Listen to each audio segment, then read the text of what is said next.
All right, let's surpass that one view right now. All right. I'm going to continue on with this and do one more of the Morbid Reality, just because it shows a different side of what history doesn't teach a lot of kids. And why would they? But at the same time, they have I don't know. I'm not even going to get into that. It's neither here nor there. But I find this quite interesting, because not only does it showcase the atrocities and the depravity of some individuals, but the people who had to pay the price, it's just, it's awful. But nonetheless, it's sad, but that's the world we live in. So I'm going to go ahead and start the third one. Let's see if I could get more than one view here.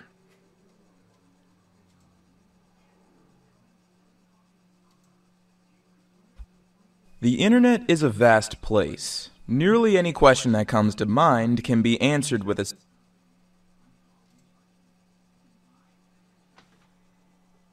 simple keystroke. Any curiosity can be quelled with a simple search term. And yet, when we hit enter and look upon the very answer we sought out to find, many of us experience a very peculiar kind of cognitive dissonance. The answer you sought out is grotesque and disturbing, and yet you can't look away, and you don't know why. It's almost like coming to grips with our morbid reality is a task fit for no one.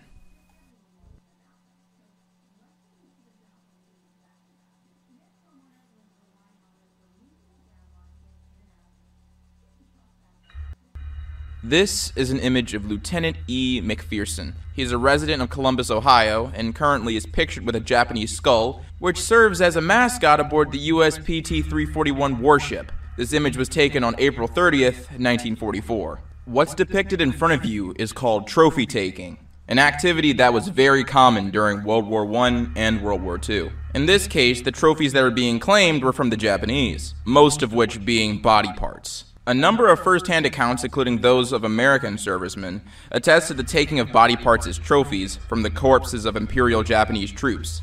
Trophy skulls are the most notorious of the souvenirs. Teeth, ears, and such other body parts were also taken and were occasionally modified, such as being written on them or fashioning them into utilities or other artifacts. This was seen as a means of retribution, and many service personnel participated in it. The Japanese were the enemy, and this was considered a normal activity, and very rarely did anyone say otherwise. Trophy taking was almost certainly against the law, and any American military personnel caught in the act was supposed to receive stern disciplinary action. But this rarely happened. And trophy taking as an activity didn't become known to the American public until a picture of a woman staring at a Japanese skull was featured in Life magazine. Much of the American public, soon after these images were being shared, would voice their disagreement with the activity. Many historians and psychologists attempt to break down the motives of trophy taking. Dehumanization, brutalization, and revenge were the main motivators of trophy taking. And after that explanation, it becomes clear why trophy taking was seen as such a normal activity.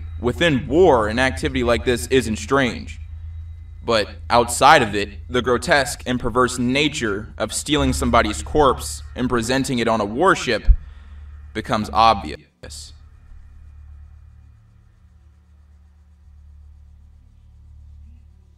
This is Clarence Madison Dolly. Born in 1865, he was noted as an assistant to Thomas Edison in his work on X-rays and one of the first victims of radiation dermatitis. Dolly started working with Thomas Edison as a glassblower. Thomas Edison gave him the task of creating lamps for his laboratory. Dolly was one of his favorite employees, and as a result, he was entrusted to demonstrate Edison's new fluoroscopic machine at the 1896 National Electric Light Association exhibition. Clarence Dolly and his brother Charles worked on Thomas Edison's X-ray focus tube, developing the fluoroscope using calcium tungstate. Thomas Edison's fluoroscope produced better X-ray images than any other machine during his time, and that was due to the levels of X-rays produced. You see, at the time, radiation exposure really wasn't explored. However, at that time, Thomas Edison went out of his way to mark down the negative effects of X-rays on his assistant. This image before you is Clarence Dolly's hand. He's suffering from radiation dermatitis. pneumonitis, otherwise known as a radiation burn. By 1900, Clarence Dolly was suffering from radiation damage to both of his hands, and due to him being right-handed, his right hand suffered more damage than the left.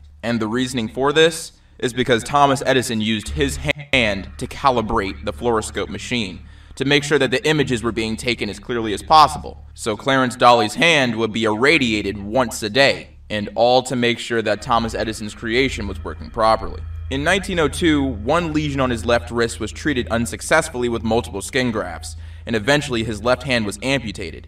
No matter how many doctors Clarence Dolly would meet, his condition would get worse, and he would eventually die at the age of 35 to cancer. According to most historians, Clarence Dolly is thought to be the first American to die from the effects of experimentation with radiation.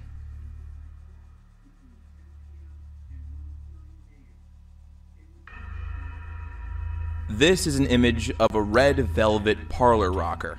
This rocking chair was recovered from Ford's Theater in 1929, and the reason for its recovery was because of its notoriety, because 64 years prior, it was the very chair Abraham Lincoln was assassinated in. On April 14, 1865, at 10:15 p.m., John Wilkes Booth fired his Philadelphia Derringer at President Abraham Lincoln, striking him in the back of the head.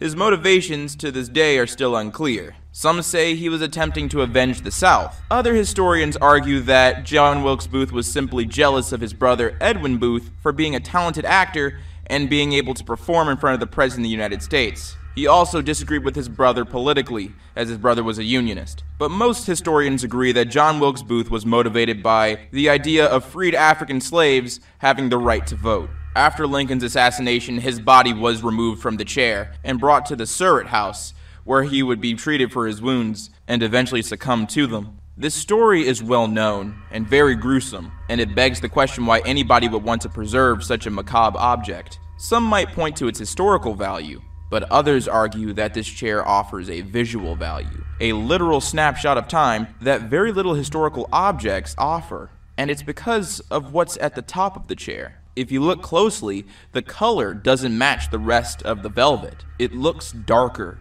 almost oxidized. It's the late president's blood, still stained by his violent assassination.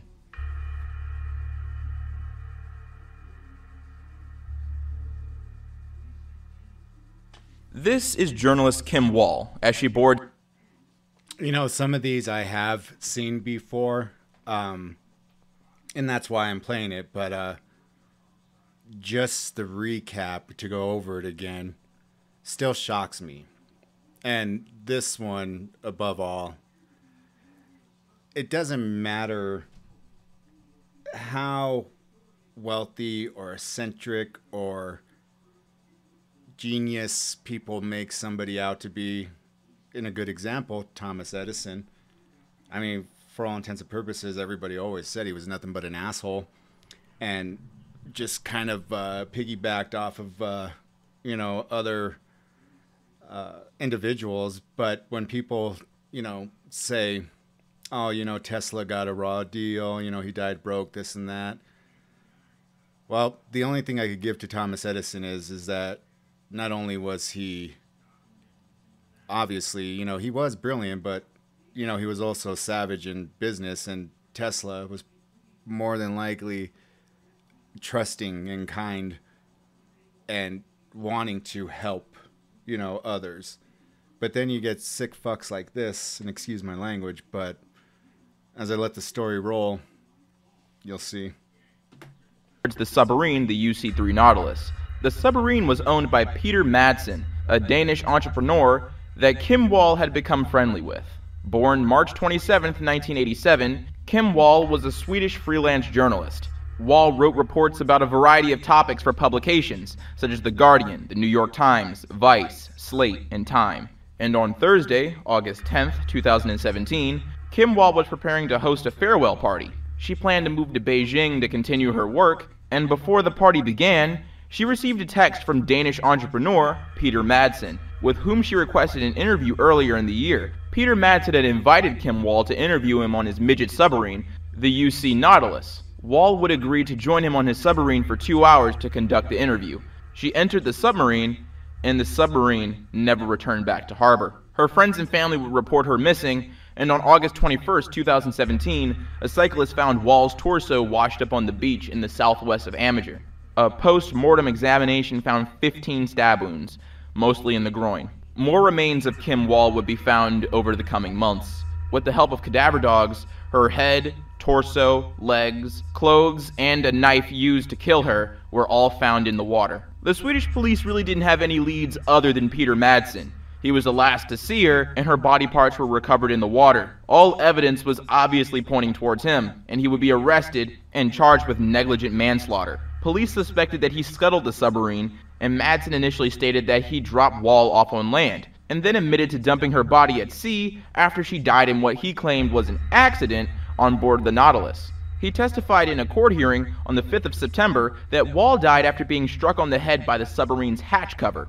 The prosecution said that the police had found videos on Madsen's computer showing women being murdered, and witnesses said that they had seen Madsen watching videos of decapitation and practicing asphyxiation sex. Prosecutor Jakob Buch-Jepsen told the court that there are no traces of Madsen's DNA had been found on the body of the Swedish journalist, but said traces of semen had been found in the underpants, which were secured from Peter Madsen after the arrest. A post-mortem examination performed on Wall's head after it was found a month later found no signs of blunt trauma to the head and did not determine the cause of death.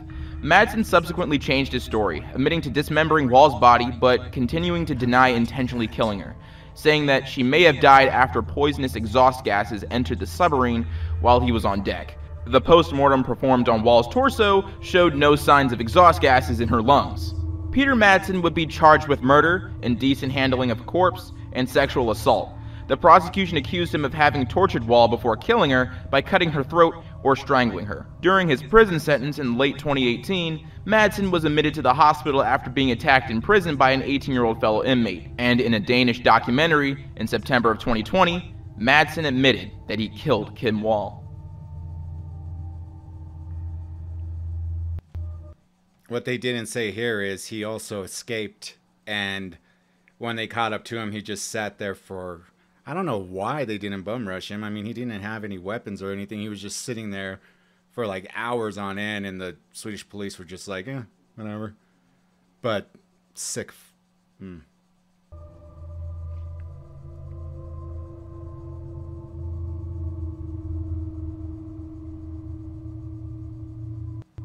This is Vertus Wellburn Hardiman. He was born on March 9th, 1922, in Lyle Station, Indiana, a town known for its predominant African-American population due to many freed black slaves settling there soon after the Civil War. Vertus attended Lyle's Consolidated School, the oldest elementary school in the whole town, and unfortunately, he and 9 other children were severely irradiated during a medical experiment conducted at the local county hospital. Vertus and the other children were removed from the school with parental permission.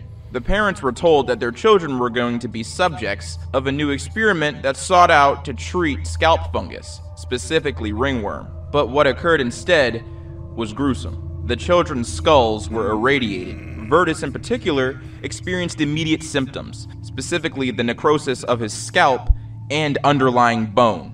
This painful skull deformity would go on to haunt him for the rest of his life. He would be forced to wear hats and wigs to protect himself from ridicule. Vertus's story was widely unknown, and when interviewed for a movie about his life, he would go into detail about what happened on that infamous day. According to Vertus, all the children were delivered by school bus to the local hospital, and only 5 children out of the original group were picked for this experiment. All 5 children, including himself, were treated with radiation. All children, including himself, after this treatment lost their hair permanently. After all of this occurred, the parents of Vertus Hardiman and the other 5 children attempted to seek some justice for this experimentation on their children. A local lawyer followed a lawsuit against the hospital, focusing on how the parents had been misled and tricked, but the verdict found the hospital not liable. Grossly disfigured, Hardiman bore this injustice with remarkable dignity. He would go on to travel to California and would find work as a doctor at the Los Angeles General Hospital. He passed away June 1st, 2007, at the age of 85. Lived a good life.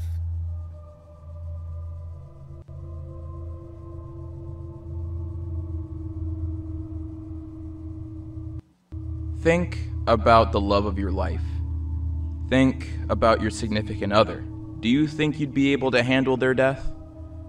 Do you think you'd be able to handle them not being in your life anymore? That sensation you're feeling, those thoughts that you're having right now, is what this man is having. Because in this image, he's marrying his wife hours before she passed away from cancer. This first image is of them sharing their vows in front of all of their loved ones, all of their friends, all of those who care about them, all of those who care about her. This image is when they finish the ceremony. They're officially married. They're officially together. And this image is heartbreak. A man who just lost his best friend, a life partner, a shoulder to cry on, all in a matter of minutes. Only he knows how he felt in that moment. I'm certain he probably didn't share with many people how he felt. It's not like he has to. It's written across his face and his body language. Because in this moment, for as much as he gained, he lost. God, that's heartbreaking.